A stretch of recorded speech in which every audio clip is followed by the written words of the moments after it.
All right, now we're on to 1.3. This should be a huge review section of lines. So one way to picture lines is about steepness. So when you walk upstairs, there's a certain steepness to them. This could also be interpreted as slope. So slope is just the measure of a steepness of a line. And you might have remembered this as slope can be found by rise over run. So this should hopefully be mostly review. I just want you to think about, there's some things in here that I want you to think about as we go through this section that you may not have thought about in a different light before. So if we wanted to find the slope between 2 points, let's say P is labeled as x1, y1, and Q is labeled as x2, y2, the formula is given to you as y2 minus y1 over x2 minus x1. Okay, and notice that they say, well, x1 cannot be the same thing as x2. Why? Because if x2 minus x1 were the same thing, then you have a denominator down here that would equal 0 if they were the same. And so if you have a denominator equals 0, you have something that's undefined, right? And we'll actually talk about that a little bit later. And it actually comes up in the next line, but more detail later. So if x1 doesn't equal x2, then the line is a vertical line, and the slope is undefined. So I'm sorry, that's supposed to say if x1 does equal x2, then we have a vertical line that doesn't equal 2 because you can't divide by 0. Okay, so of course, the way that you guys might have seen this before, the most famous is slope is determined as rise over run. And so the reason why that's the case, just a real quick, why does that happen? If I pick 2 points, let's label them as they did here, right? So let's say P is some point down here. Again, I'm just going to call this x1, y1. And then you have some points Q over here labeled as x2, y2. If you want to figure out how to get there, the slope, and then this is the line between them, right? Let's say it goes on forever in this direction. And you want to calculate how to get there, you can calculate how to go. You would rise, and then you would run, right? Well, this is a vertical distance that's changing, which is this piece here, y2 minus y1, that's that vertical change, over the change in x, right? And that's that horizontal change down here, right? So normally you can think of this as the rise over the run, right? And now some people think about, well, I could have also said I can go this way. Whoops, it's not working there. Okay, here, and then go up, right? But you could still calculate that as what you had to rise and what you had to run to get there, right? And we'll talk about that more in detail in just a second too. We just want to get familiar with how to calculate the slope of between 2 points. So first example, really easy. Find and interpret the slope of the line through the points 1, 2, and 3, 6. Doesn't matter what you label as x1, y1 versus x2, y2. Right, and then it says justify. So let's just do this twice so we can make sure that we're on the same page here. So if I have the point 1, 2 and the point 3, 6, and I want to find the slope between these 2 points, this is x1, y1, this guy's x2, y2. If I label them this way and I substitute it in the formula, let me write it again, y2 minus y1 over x2 minus x1. And I substituted it how I have it labeled to be 6 minus 2 over 3 minus 1, which would leave me with 4 over 2, which would be a 2. So my slope is 2, right? And now if I were to picture that real quick, if I were to label those points, one thing I just want you to notice, 1, 2 is some point here. 3, 6 is some point above that, let's say here, right? And you have 2 lines that look like that, or a line that goes through them that looks like this, and then we're saying the slope of that is 2. Okay, so then the next part of this is, what happens if I didn't label the same, right? What if I labeled 1, 2 as x2, y2, and I labeled 3, 6 as my x1, y1? Does that matter? And just like the distance formula I told you, it doesn't matter as long as you keep the subscripts consistent, right? So again, we'll verify this. If I substitute in our formula, y2 minus y1 over x2 minus x1, again, it would look like this.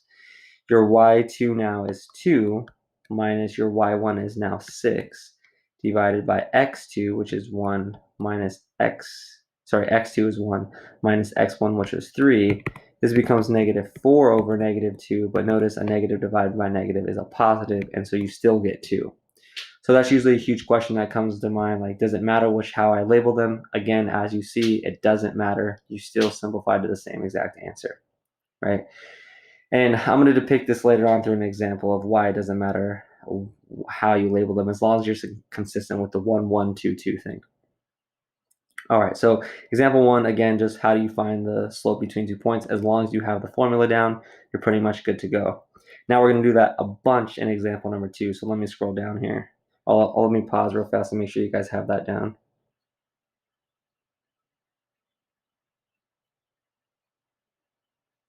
Okay, so in example number 2, it says find the slopes of line 1, line 2, line 3, line 4, containing the 4 points, and graph all 4 lines. So as we go through, I'm going to graph each one of them.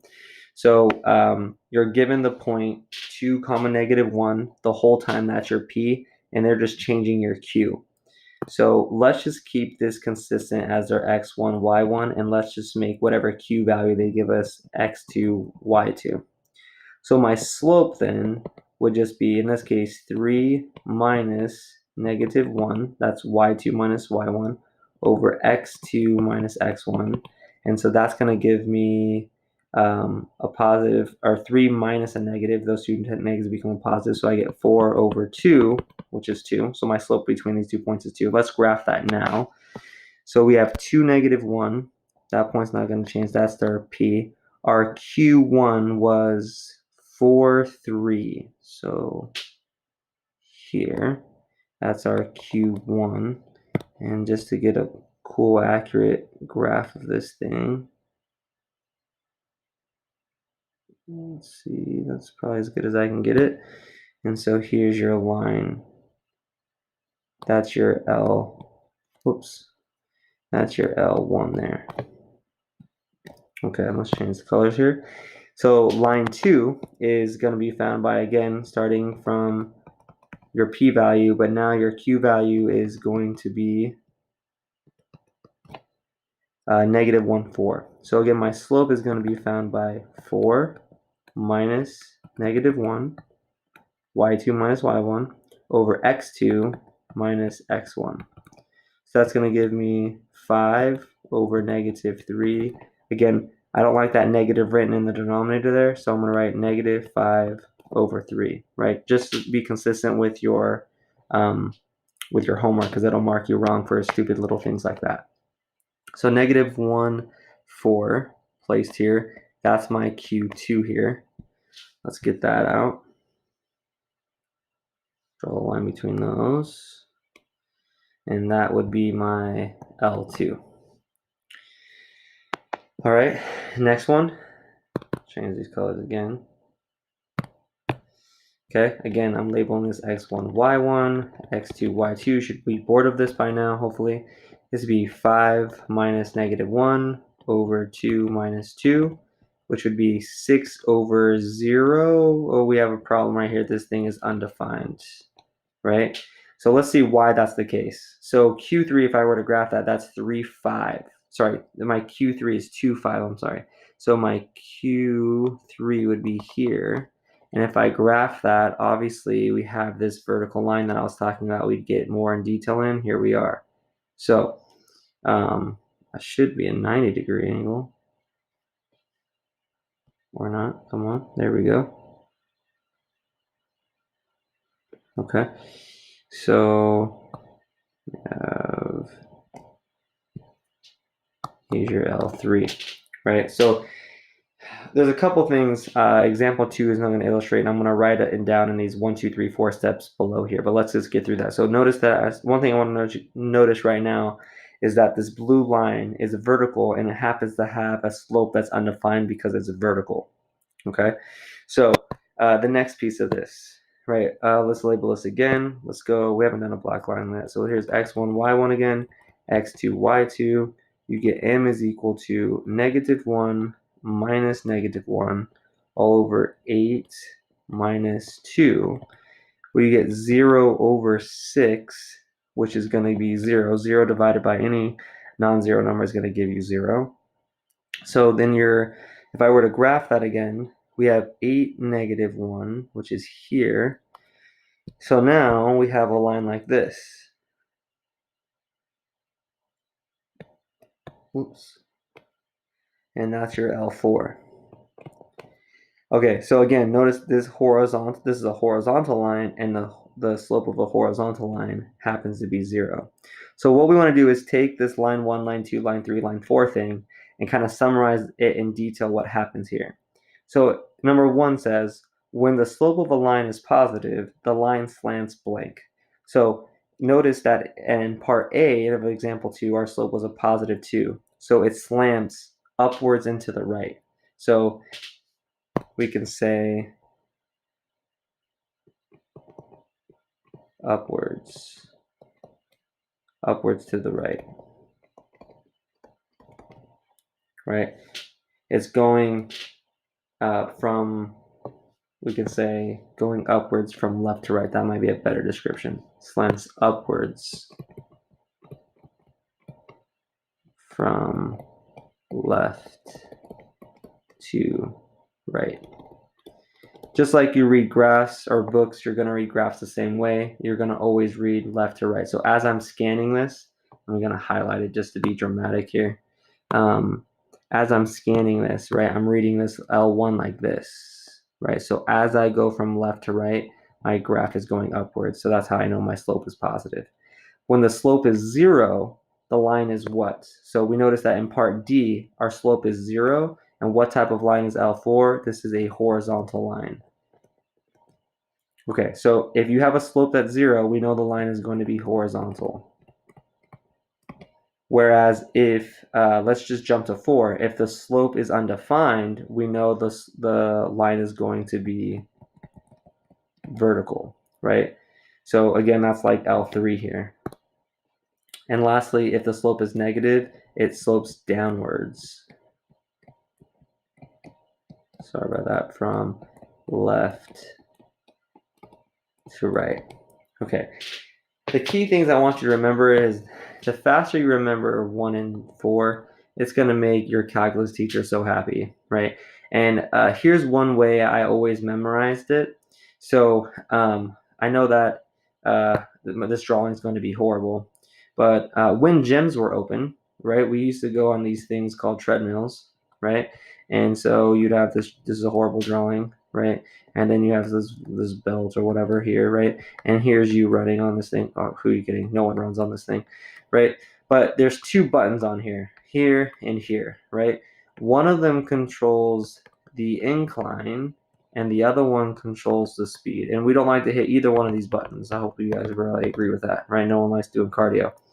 So the thing that you should remember is that on the incline button, right, when you first step onto the actual treadmill, it's always facing you at 0, right? That incline is always a 0, which is why this thing is always horizontal, right? But as you start hitting the up button, this thing starts to change, right? The slope of the treadmill starts to move upwards, right?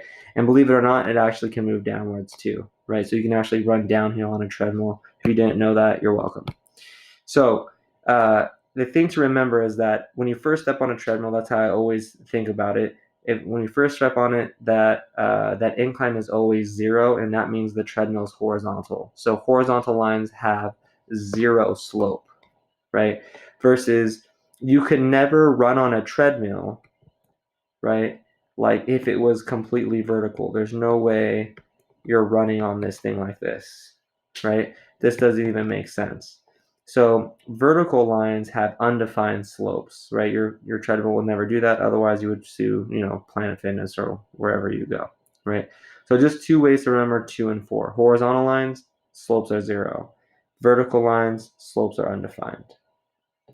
Okay, so that's just a recap of lines real quick. Now we're going to go to an example number 3 here. So example number 3 says to sketch a graph containing the point -1, 2 that has a slopes of 2 and the other one having a slope of -4, 3. Now I just want to be you to be aware of this, especially when you start to graph things on the homework. So they give me a point -1, 2. Let me graph that first. Right, here's the point they gave me. Okay, so if my slope is 2, right, that means I can write any number over 1, meaning I can treat this as rise over run, right? And here's what typically happens, right? You go rise over run, you go up 2 because it's positive, right? So you're going 1, 2, and that's how you think of it. And then you're going to run this way, and you say, okay, here's my other point. And then you sketch your curve, okay?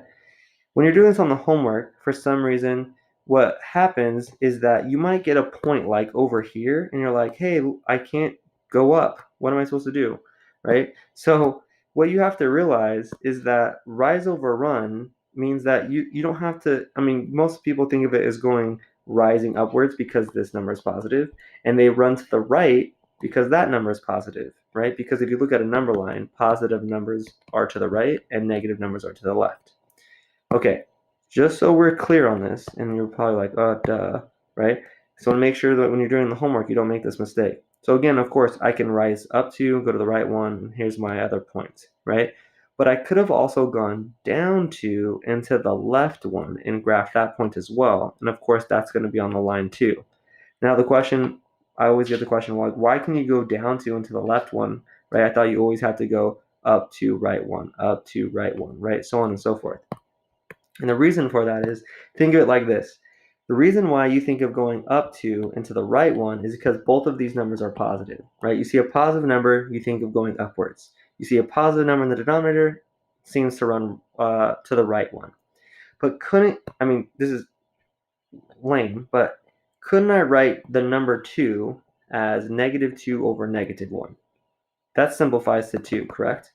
But if I apply the idea of rise over run to this, right, rise and run, then the -2 would tell me to go down 2, and then the -1 would tell me to run left in the negative direction, which is, we're again thinking of the number line, positive numbers here, negative numbers here, and which is why you can run that way. Okay, so again, just make sure we're on the same track here. If you knew this already, you should have fast forwarded me times 2 then. The next piece for part B, right? I'm going to erase this real quick, so I'm going to give you guys time to write that thing down. Just because it's a little bit easier. Okay, so again, I have that same point. Let me erase this. All right, we have that point -1, 2, sitting here. And I have the slope of -4 over 3. So they give me m is equal to -4 over 3, right? Notice that I applied this negative to the numerator real quick, right? Remember I told you can apply it to the right next to the division sign or to the numerator. Well, if I think about rise and run here, the -4 would tell me, okay, you need to go down 4. So 1, 2, 3, 4. And then you need to run to the right 3. But since 3 is positive, I want to run to the right 3. 1, 2, 3. And that should also make sense because my slope is negative. And remember, if we're reading left to right, it should go downwards from left to right. So here's my line, right? Now, let's apply the argument that we had for part A to this. So I could technically think of, like I said before, -4 over 3 could be treated as -4 over 3, which is the same thing as 4 over -3, right? We didn't like using this. But for the sake of this argument, let's talk about this real quick. If I thought about it like this, which I know they're all equal, if I thought about this as being the rise, I would have gone up 4, 1, 2, 3, 4, but my 3 in the denominator is negative. So I'd have to run in the negative direction, which would be to the left. So 1, 2, 3, and that should be my other point right there. And it's just going to be helpful when you have to start graphing these things on the computer, right? I just want you to make sure that you can go both directions. You should just remember that if you have a positive slope, like the last example, when reading from left to right, it should go upwards. Versus if it has a negative slope, from left to right, it should be going downwards. Okay, that was probably overkill. All right, let's get down to example number 4 now. So equations of vertical lines and horizontal lines. Okay, so one thing to realize for this, right, and this is going to be overkill as well. The question says, complete the table, and we'll never have to do this again. We're just doing it for this one time. Complete the table. And so they give you an equation, x equals -4. Notice that in the table, they give you a bunch of y values to plug in. But it doesn't matter which y value you pick because x is always -4. -4, -4, -4, -4, -4, right? -4. Plug in y equals -2. Well, x is still -4. Plug in y equals -1. Well, x is still -4. The point that they're trying to make here, right, and you can create them into points here. I just don't want to waste your time. -4, -2, so on and so forth, right?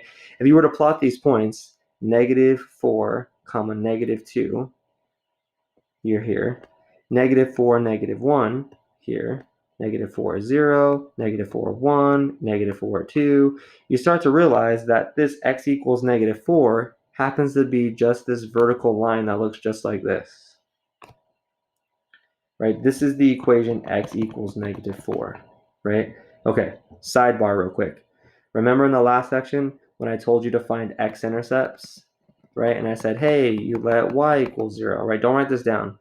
And then I said, you take whatever you have and then you solve for x and you get x equals blah, blah, blah. And I told you I want you to write it as that number, comma 0, right? It's because this thing is not an x-intercept. Remember, x-intercepts are written as points, right? That was the whole point of this, right? That's why I don't want you to stop here. And now you know why, because when you write x equals some number, you're describing a whole line. You're not describing an x-intercept, right? So that's why I want you to write, you need to make the distinction between x-intercepts and then vertical lines, right? So x equals some number is going to be a vertical line, right? Because x is always the same value. Okay, so let's go down here. It says the vertical line theorem. A vertical line is given by an equation of the form x equals, let's just put a, right? Where a is an x-intercept. So notice that x equals -4 and -4 is comma 0 is supposed to be an x-intercept. Okay, so I want you to remember, a couple things I want you to connect. Vertical lines have undefined slopes, and their equations are x equals some number. Okay, now play the same thing with horizontal lines. Notice they say y is equal to 2. So it doesn't matter what the x is, y is always 2. If that happens, then if you start sketching this, -2, 2, -1, 2, 0, 2, 1, 2, 2, 2, right? You start developing a line that looks like this. For every single value on this line, y is always 2, right? Y value is 2, y value is 2, y value is 2, so on and so forth. So the thing that you need to remember here is that a horizontal line is given by the equation y equals b, where b is some y-intercepts, right? Meaning 2 is where it's going to touch the y-axis and it's going to be a horizontal line. And the other piece I want you to connect to this is that horizontal lines have a slope of 0, right? Make those connections and you'll be definitely good rolling into the homework, the exams, and definitely calculus, which is where you guys are heading next. Okay, so now that we've talked about vertical lines and horizontal lines, now we need to move into forms of lines that aren't vertical and horizontal, that are slanted. Okay, so now the next thing we're going to talk about is point slope form. So let's say we're given this line here, right? And normally this is something that you guys would do in class. Consider this graph. What is the slope of this line? Well, we already know that the slope of a line can be considered as rise over run, right? So if I take this one step further, well, what are you rising? Well, rising is the change in y. So this part here, which is here, which would be y minus y1, based on the picture. Over the run, which is this guy here, x minus x1, right? Step 2 says clear the fractions by multiplying both sides by the common denominator to get what is called point slope form of the line. All right, so let me just write it over here. We have m is equal to y minus y1 over x times by x over x minus x1.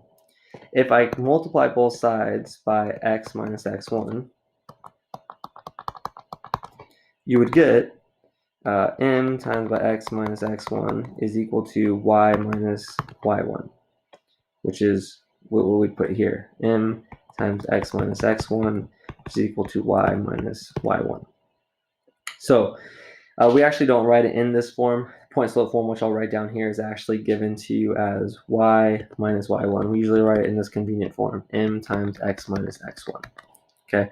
The main thing that you want to see this is the name of this form of the equation tells us that it should be utilized when you're given a point and the slope, right? This is huge also in calc, right? I'm just referring to that because this keeps coming up, right? So point slope form means that you should be using this form anytime you are given a single point and the slope, because if you have those two pieces of information, that's what you're substituting into this equation, right? So let me scroll down real quick. This is just where it got developed. So over here, notice these are the things, this is what you're going to substitute in. If you're given so notice that it says a non-vertical line. Why does it say non-vertical? You already know that equations of vertical lines have undefined slopes. Okay, you can't plug in the word undefined for slope here. So for anything else, right, you're going to substitute in a slope and a point. That's your x1, y1 here, right? You don't substitute in for this x or this y that I didn't highlight, right? If you know a point and you know a slope, you're going to use this form to find the equation of the line. Okay, so we're going to start off really easy with example number 5. So use point slope form of a line to identify horizontal lines. That's the question. So find the equation of the line that passes through 4, -3 with a slope of 5. And then it says write the equation in point slope form, right? So notice you should also pay attention to these directions on the homework. This says write the equation in point slope form, so make sure you write it in that form, otherwise it'll mark you wrong, okay? So again, point slope form is y minus y1 is equal to m times by x minus x1. Now, in order to use this formula, you need to know a couple things, right? You need to know what the slope is, and you need to know a point on that line. Point on the line that you want, okay? In this example, you're given both of them. You're given that the slope is 5, and then the point on the line that it was straight given to you as 4, -3. And that's what you're going to use as your x1, y1. So all you have to do is substitute that information in. So I'm going to be dramatic here and be color coordinated. So y minus, your y1 is -3. And then your slope is 5x minus, notice I'm not substituting anything for x, that x is stationary. And then your x1 is right here as 4. Okay. The only thing I would finally do is just kind of simplify these two negatives in the beginning. So I would write y plus 3 is equal to 5 times by x minus 4, and I would leave it that way, right? That's the point slope form that they want. So we're done there. All right, taking it easy there, just getting used to the formula. Again, you use this formula anytime you need or you have the slope and a point on the line. Okay, next example. Find the equation of a horizontal line containing the point 1, 4, right? Now, they don't tell you directly, and there's a couple ways we can do this, but I'll show you the easiest way first because they want you to use point slope form. So use point slope form of a line to find this, and then you want to find the equation of a horizontal line that contains the point 1, 4. Okay, so they want you to use this. Y minus y1 is equal to m times by x minus x1. Okay, again, you need a couple things. You need to know what the slope is, and you need to know a point, right? Well, the point was given to you. It's 1, 4. But what's the slope? That's why it's really important that you memorize horizontal lines, right? Think of that treadmill.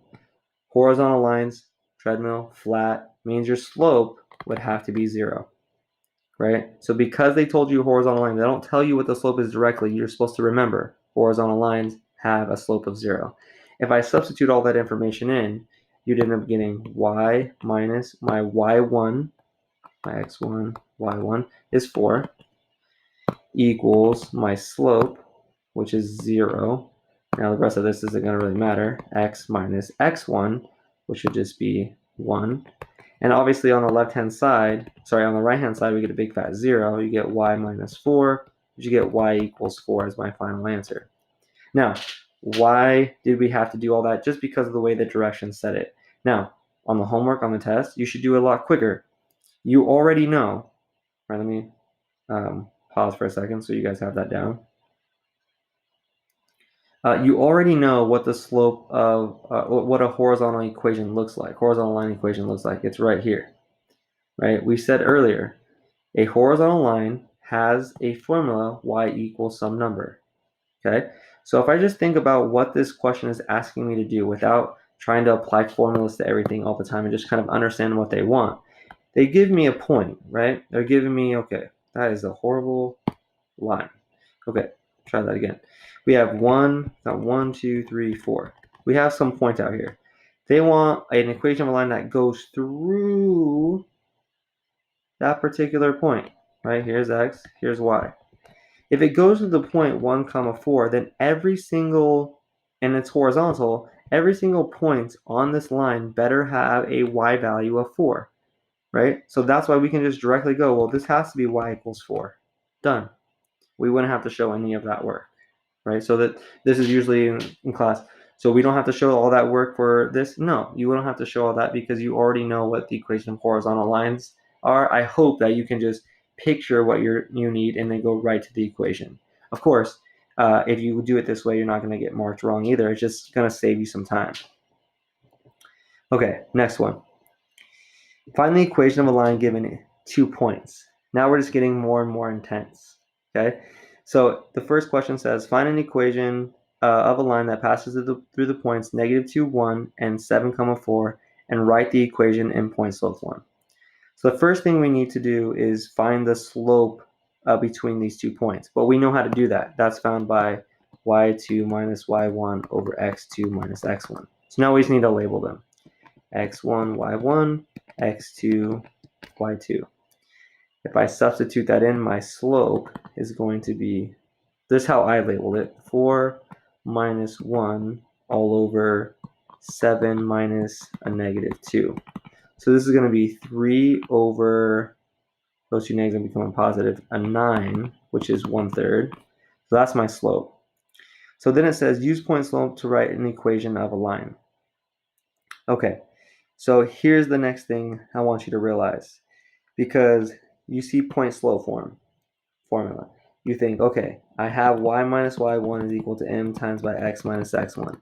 I know I need 2 pieces of information. I need to know a slope, I need to know a point. And then you panic. Well, I know that I've just found the slope, but I have 2 points. Which one do I use? It does not matter, right? If both of those points are on the equation or on the actual graph, then they should satisfy the equation regardless, right? So you can either write y minus, let's just, because I labeled this as y1 up here, you can write this as y minus 1 is equal to the slope 1/3 x minus x1, which is -2. And again, I'd probably just make those two a positives, those two negatives a positive. Or you could say, well, what if I wanted to write y minus 4? What if I recalled this my x1, y1? Y minus 4 is equal to 1/3 x minus 7. Doesn't matter. Either one are acceptable answers because both of those points are on the line that you're looking for. Okay, so either one doesn't actually matter which one you use.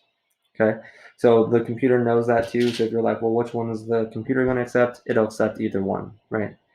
It's the brilliance of computer engineering here. Okay, now this is point slope form. Most of you guys are probably used to the next form, which is called slope intercept form. And we usually like this form better because we know how to graph now given a particular slope and a point. And then it's even better if you know what the y-intercept is. So slope intercept form of a line is given by that form that I've kind of mentioned in the last 2 videos, y equals mx plus b.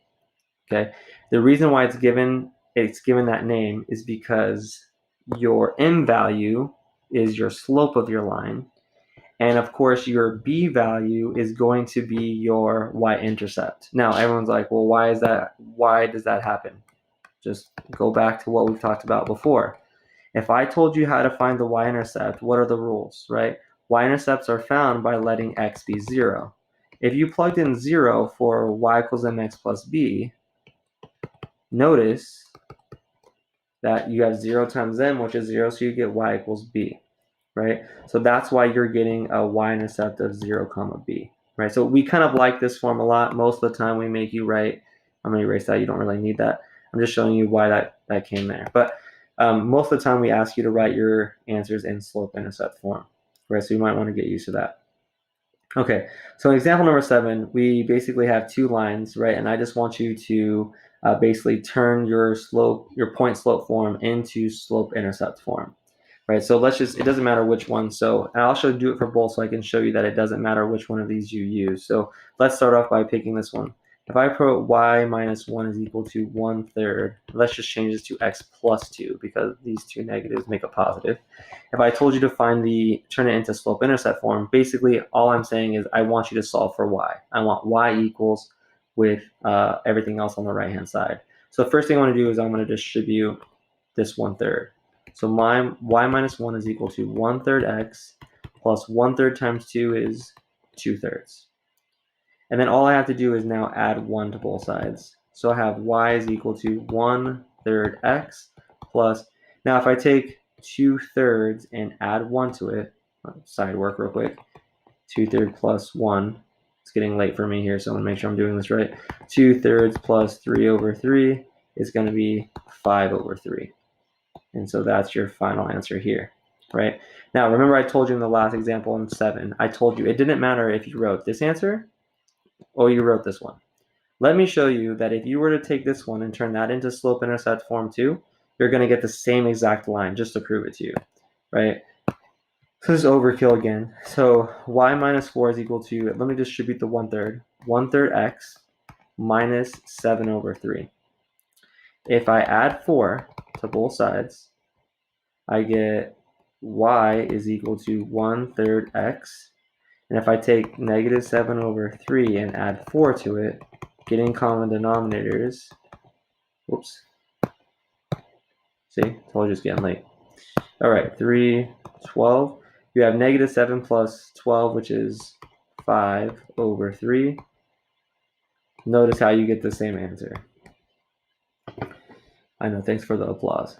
All right, so notice that it doesn't matter which one you would have wrote for part B. Either way, you get, when you turn it into slope-intercept form, you get the same line. That's why I'm telling you earlier, it doesn't matter.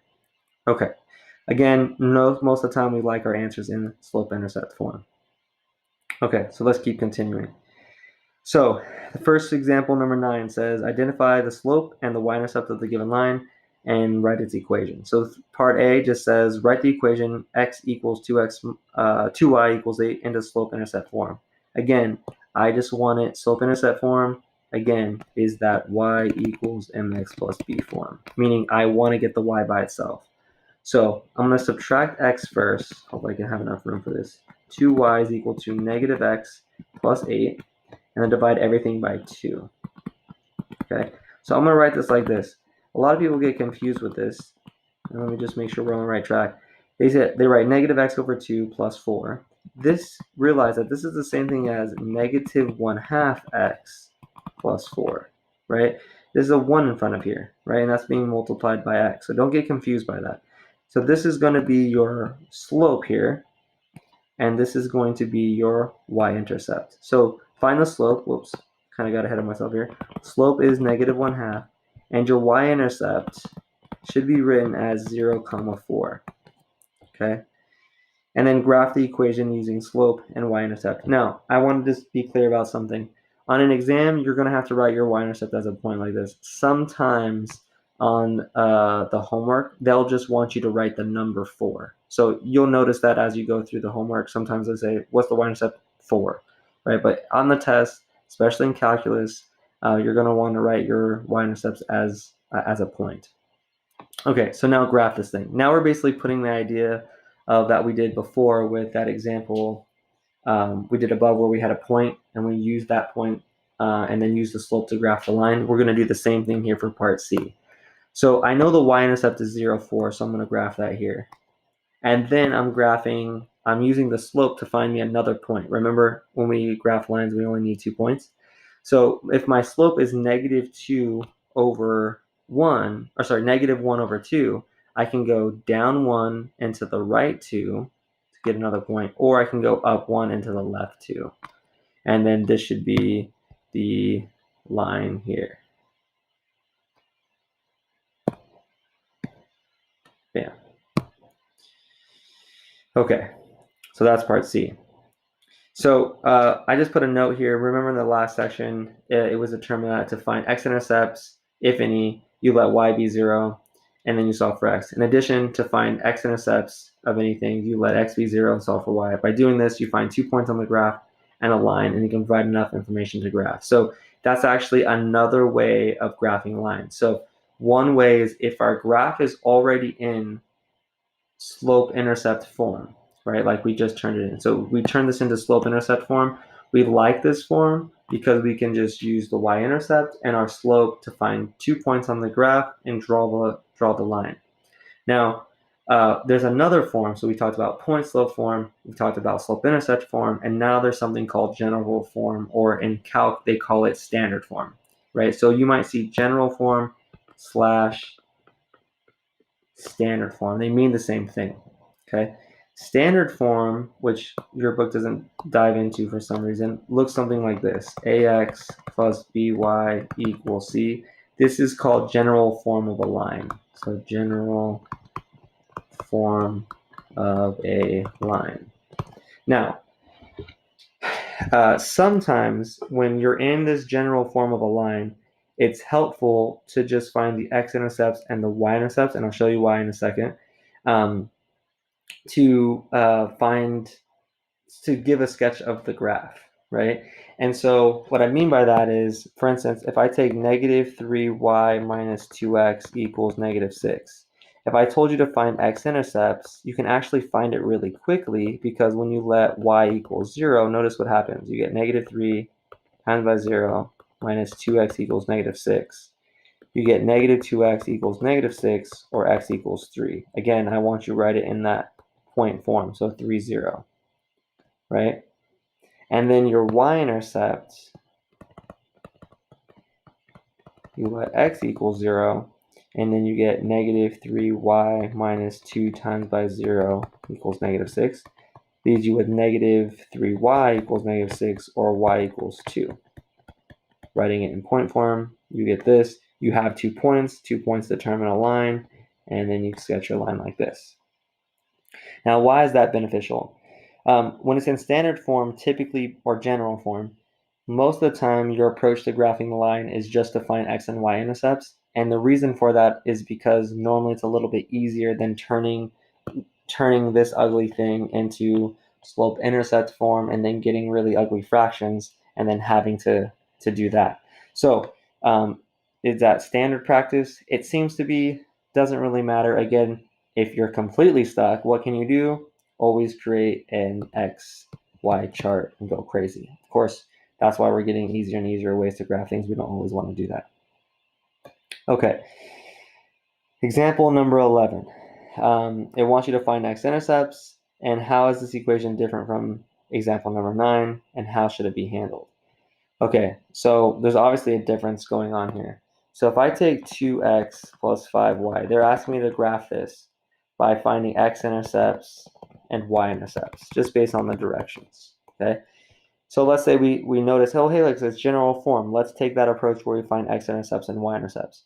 So if we do that, we let y equals 0, you get 2x plus 5 times by 0 equals 0, 2x equals 0, x equals 0, 0, 0. Now, you're always skeptical at this point when you get an x-intercept of 0, 0, because x 0, 0, remember, is the origin point, and it's also a y-intercept. So watch what happens in this next step. If you let x be 0 to find y-intercepts, you get 2 times 0 plus 5y equals 0. You get 5y equals 0. Y is 0. 0, 0. People go, okay, so I'm graphing this thing, and I just get this point 0, 0, and I call it a day. And of course, you know that this is a line, right? You have a degree 1 here, like we mentioned in the previous video. Or if I made you turn this into slope-intercept form, you'd have 5y equals negative 2x if I subtracted 2x to both sides, or y is equal to negative 2 over 5x. And technically, I wanted to be a little bit more thorough here. I can put plus 0, but no one does that, right? So here's your equation of your line, right? Let's be dramatic with the plus 0. So most people say, okay, well, my 0, 0, I just graphed this point. I'm done. No, you're graphing a line, right? So lines, just by looking at this, you know this is a line. So anytime this happens, this is where that second part comes in. How should this be handled, right? In example number 9, let's scroll up real quick. Example number 9, right? We have an equation that looks similar to that. We don't have equals 0, right? We turned it into slope-intercept form, and we use the slope and the y-intercept to graph this thing, right? And then example number 10, we just used the x and y-intercepts. We found 2 points. We called it a day, right? Example number 11 comes by. We found x and y-intercepts, and then we get only 1 point, right? 0, 0. But we know we're describing a line, and we need 2 points. So anytime that happens, the way that we should handle it is turn the equation into slope-intercept form. You know that one of the points is at the origin, 0, 0, and then use your slope, right? This is your m, to find the next point on there. So I'm going to go down 2 and to the right 5. 1, 2, 3, 4, 5. And so here's what my line should look like. Okay. So this whole section is about lines. Hopefully some of it is review. I'm going to let you guys copy that down before I scroll down to the next piece. There's only a couple more parts to this. All right. So again, example number 11 is a thing called general form, and we usually sometimes called standard form. And so again, I threw this part in here. Ax plus by equals c is standard form. I mentioned to you guys earlier. Okay, so the one thing, we have 2 topics to talk about that are left in this section, which is parallel lines and perpendicular lines. So from geometry, when 2 lines don't intersect, we call them parallel. So the important part of this part says 2 non-vertical lines are parallel if and only if their slopes are equal. And this is the next important part. And they have different y-intercepts. Okay? And I'll explain that more in detail. Why is it they need both things? We'll get there in a second. Vertical lines are parallel if they have different x-intercepts. Okay? So let's just kind of discuss the detail of this, and then we'll get into example number 12. So let's talk about the vertical line thing first. So vertical lines obviously look like this. And the only time those 2 vertical lines will actually be parallel is if they have different x-intercepts. Because let's say that, this is going to sound weird. But if they had, let's say this is 2. If they had, and this is the y-axis here. Okay, if you draw a vertical line through 2, this is the equation x equals 2. Well, here's me drawing another vertical line right on top of it. Okay, those lines are obviously not parallel, right? Parallel means they do not, see how I'm circling? They don't intersect. That contradicts the first thing about being parallel.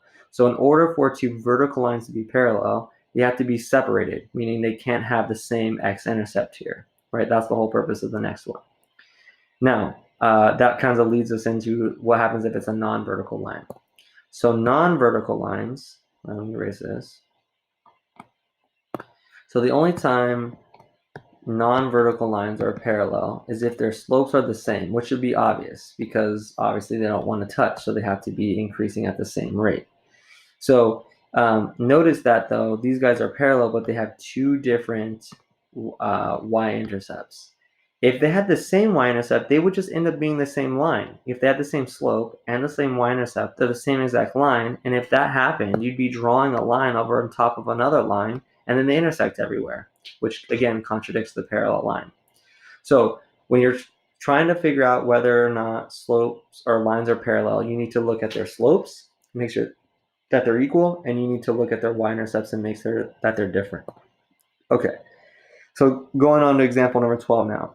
So determine whether the lines are parallel by writing them into slope-intercept form to find whether their slopes are the same. That's the idea. And the y-intercepts are different. Okay, so let's start with line 1, right? So in order to determine what the slope of a line is, we need to turn them into slope-intercept form. So, meaning get the y by itself. So I'm going to subtract 6x to both sides first. We'll be left with this. I'm going to divide everything by 2. And I'm just end up with y is equal to negative 3x plus 9 over 2. So that's my line 1. Okay. Notice that if I asked you what the slope was, you would say my slope is negative 3. That's the coefficient in front of this x. and you would say your y-intercept is 0, 9/2 for line 1. Now let's go line 2. Line 2 was given to us as negative 3x minus y is equal to 3. If I made you solve for x, if I add 3x to both sides, you get 3x plus 3. And then I'm going to divide everything by negative 1. So be careful here. Y equals negative 3x minus 3. Again, I'm in slope-intercept form now. And I notice that my slope is the number in, is that number in front of this x right here, which is negative 3. And my y-intercept would be 0, negative 3, right? That's my b value here. So again, I notice, hey, slopes are the same, but their y-intercepts are different. So that means, yes, these guys are parallel. Yes, parallel, right? So again, just make sure you're checking both things when you're determining whether or not lines are parallel. Give me a second to copy all that down.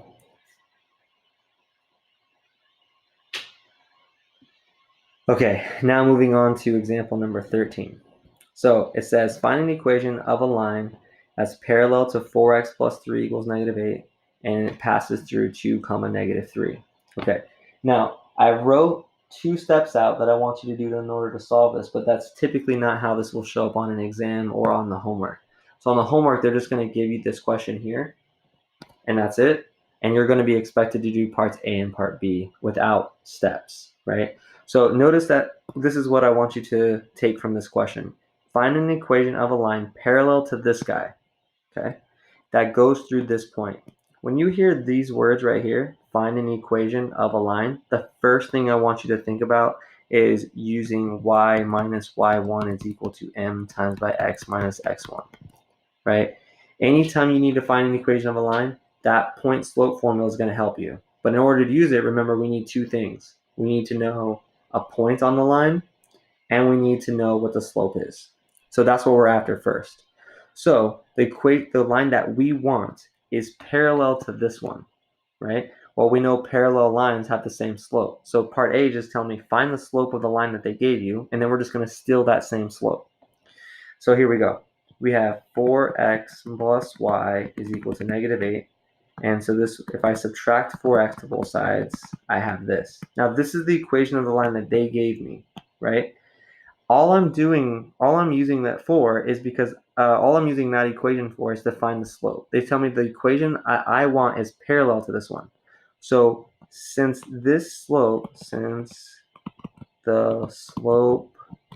of this line is negative 4, and I want a parallel line, and we want a line parallel, the slope I want is the same, right? So over here, when I substitute in what I want a slope that's the same as the line that they gave me, because I want the lines to be parallel.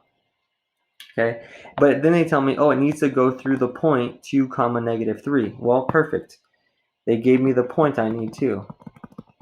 The point is 2, negative 3, and that's my x1, y1, right? So that's part B.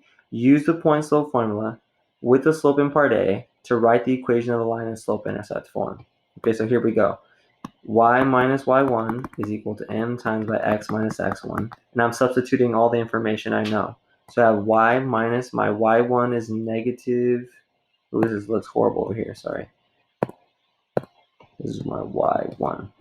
Negative 3 equals my slope, negative 4, x minus my x1, which was 2. Okay, and now they notice that the answer needs to be written in slope-intercept form according to part B here. So now we just clean this thing up. So y plus 3 is equal to negative 4x, distributing this negative 4, plus 8. Then I'm just going to subtract 3 to both sides. Bam. Okay, so here's what I want you to realize. The question said to find an equation that's parallel to the given one, that 4x plus y equals negative 8, and it goes to the point 2, negative 3. So when you hear the words find the equation of a line, I want you to think of this thing I'm circling over here. I want you to start thinking of the point slope formula, right? But in order to use it, you need a slope and you need a point. So I'm looking for a line parallel to 4x plus y equals negative 8. If I want a line parallel to that, I need to have the same slope. So I found the slope of the line that they gave me, which was negative 4. And if I want a line parallel, I need to use that same exact slope. So that's what I'm going to end up plugging into my point slope formula. And then they gave me the point that they want me to it to go through. So I end up finding that as well. And so this is my final answer here, boxed here. Okay, so now once we know about parallel lines, of course, the next thing that we're going to talk about is perpendicular lines. Okay, in geometry, the one thing that you remember about perpendicular lines is that they probably intersect at a right angle. Okay, and they're said to be perpendicular. So two non-vertical lines are perpendicular if and only if their product of their slope is -1. Okay, now this is the definition that that the book gives. Okay, so I'm going to kind of translate that a little bit differently for example number 14. So it says determine whether lines are perpendicular by writing them in slope-intercept form to find whether the slopes have a product of -1 or, and then I'm going to leave this blank for a second. I'm going to show you how else you can determine whether or not lines are perpendicular. Okay, so let's start with line 1. So line 1, again, we're given x plus 3y is equal to -15. If I want to solve for y, I got 3y equals -x minus 15. I divide everything by 3. And notice I can write this as -1/3 x minus 5. Okay? And I want you to note that the slope of this then is -1/3, right? It's that number in front of that x value here. Okay? Now do that for line 2. So -3x plus y equals -1. So y equals, if I add 3x to both sides, I have y equals 3x, minus 1. So notice that the slope of this thing is just going to be 3. That coefficient in front of x, okay?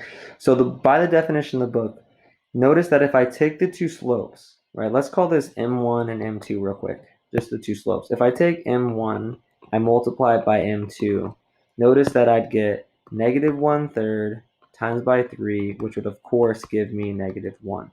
So by the definition, it says, oh yeah, those things are perpendicular. That's one way to check. Another way of seeing this, okay, is that would only happen if the slopes are called opposite reciprocals of each other.